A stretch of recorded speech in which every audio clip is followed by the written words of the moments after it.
नमस्कार दोस्तों, आज की कहानी है एक पिता के संघर्ष, एक बेटे की सफलता और वर्दी के घमंड की।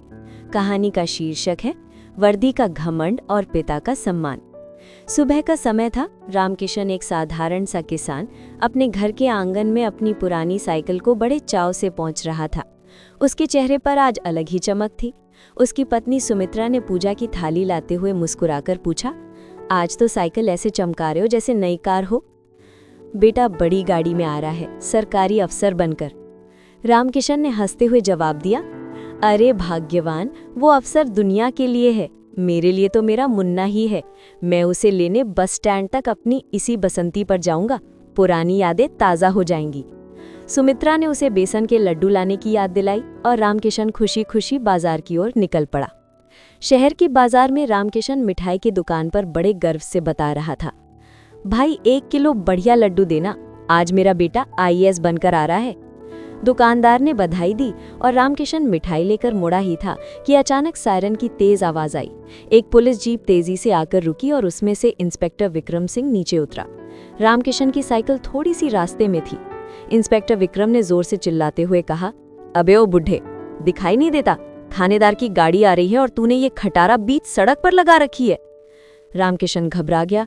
उसने माफी मांगी और जल्दी से साइकिल हटाने लगा, लेकिन हड़बड़ी में साइकिल गिर गई और सारे लड्डू सड़क पर बिखर गए।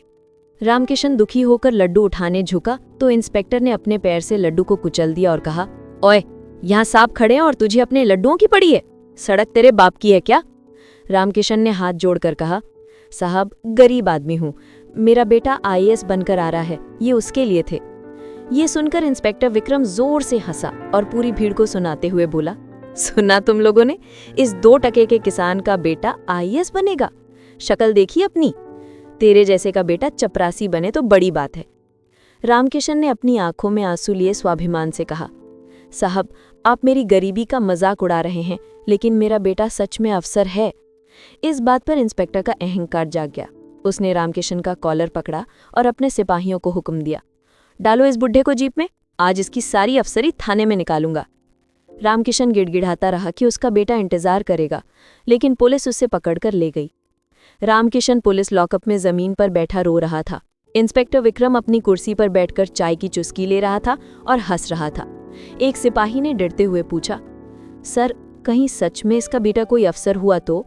विक्रम ने लापरवाही से कहा, अरे जा, अगर अफसर होता तो ये फटे हाल में साइकिल पर नहीं घूमता। झूठ बोल रहा है रौब झाड़ने के लिए। उधर बस स्टैंड पर अमित, जो अब एक आईएएस अधिकारी था, बस से उतरा। उसने सादे कपड़े पहने थे ताकि अपने पिता को सरप्राइज दे सके। उसने घर फोन किया तो माँ ने घबराते हुए बताया कि पिताजी तो कब के निकल चुके हैं और उनका फोन नहीं मिल रहा। अमित को चिंता हुई। वो बाजार की तरफ गया। बाजार में उसे अपने पिता की टूटी हुई साइकिल पड़ी मिली। लोगों से पूछने पर पता चला कि नए थानेदार ने एक बुजुर्ग को मारा और थाने ले गए क्योंकि वो कह रहे थे कि उनका बेटा अफसर है। ये सुनते ही अमित का चेहरा सख्त हो गया। उसकी आंखों में एक अजीब सी खामोशी छा गई। उसने एक रिक्शा रोका और सीधे पुलिस स्टेशन की ओर बढ़ा। पुलिस स्टेशन में अमित दाखिल हुआ। वो एकदम शांत था। संतरी ने उसे रोका और कहा, ए, कहाँ घुसा जा रहा है? साहब बिजी हैं, बाहर बैठ। अमित चुपचाप बेंच पर बैठ गया। सामने लॉकअप में उसे अपने पिता सिर झुकाए बैठे दिखे। अमित का खून खौल उठा, लेकिन उसने सब्र रखा। वो उठकर सीधे विक्रम के केबिन में गया। विक्रम ने उसे देखकर चिल्लाया, ए हीरो, अंदर किसने आने दिया तुझे? चल बाहर निकल। अमित ने शांत आवाज में पूछा, वो जो लॉकअप में बुजुर्ग हैं, उनका क्या कसूर है? विक्रम ने मेज पर पैर रखते हुए कहा, तू वकील है क्या उसका? उस बुढ़े ने झूठ बोला कि उसका बेटा आईएएस है। अगर वो सच बोल रहा है तो तुम मुझे सस्पेंड करवा देना, लेकिन अभी तू भाग यहां से, वरना तुझे भी अंदर कर दूंगा। अमित ने एक गहरी सांस ली और कहा, इंस्पेक्टर, वर्दी का काम रक्षा करना है, राज नहीं करना। आपने एक पिता का नहीं, एक संस्कार का अपमान किया है। तभी थाने के बाहर कई गाड़ियों के रुकने की आवाज आई। सायरन गूंज उठे। जिले के एसपी और डीएम की गाड़ियां थाने के बाहर आकर रुकी। पूरा थाना हड़बड़ा गया। इंस्पेक्टर विक्रम दौड़कर बाहर आया और सल्यूट मारा, जय हिंद सर, कोई खास बात सा? लेकिन एसपी ने उसकी तरफ देखा तक नहीं। उनकी नज़र साधारण कपड़ों में खड़े अमित पर पड़ी। एसपी और डीएम ने तुरंत सावधान की मुद्रा में आकर अमित को सल्यूट किया।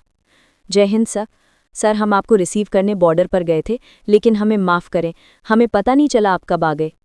ये नज़ारा देखकर इंस्पेक्टर विक्रम के पैरों तले जमीन खिसक गई। उसकी आंखें फटी की फटी रह गई। अमित ने एसपी से कहा, एसपी साहब, मैं तो अपने पिता को ढूंढने आया था, लेकिन पता चला कि इस शहर में अगर बाप गरीब किसान हो तो बेटा आईएएस नहीं बन सकता, वरना बाप को हवालात में डाल दिया जाता है। एसपी ने गुस्से में विक्रम की ओर देखा और दहाड़े, विक्रम, तुमने सर के पिताजी को लॉकअप में डाला? तुम्हारी हिम्मत कैसे हुई? विक्रम कांपने लगा, उसके पसीने छूट रहे थे।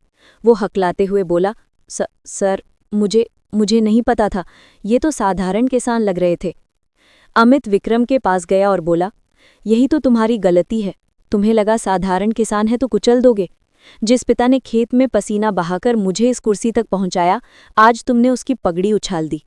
अमित ने खुद चाबी लेकर लॉकअप खोला। रामकिशन बाहर आया, डरा हुआ।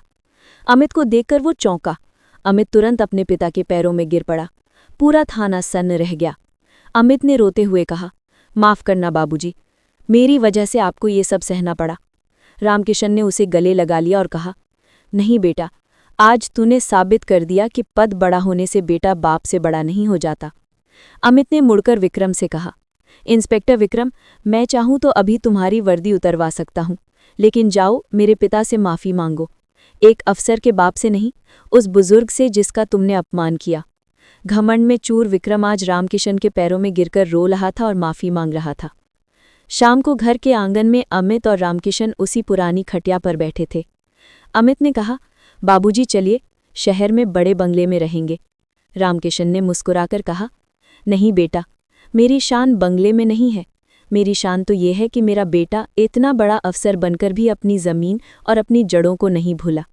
सच ही कहा है दोस्तों, इंसान की पहचान उसके कपड़ों से नहीं, उसके संस्कारों से होती है। घमंड टूट जाता है, लेकिन विनम्रता हमेशा जीतती है। धन्यवाद।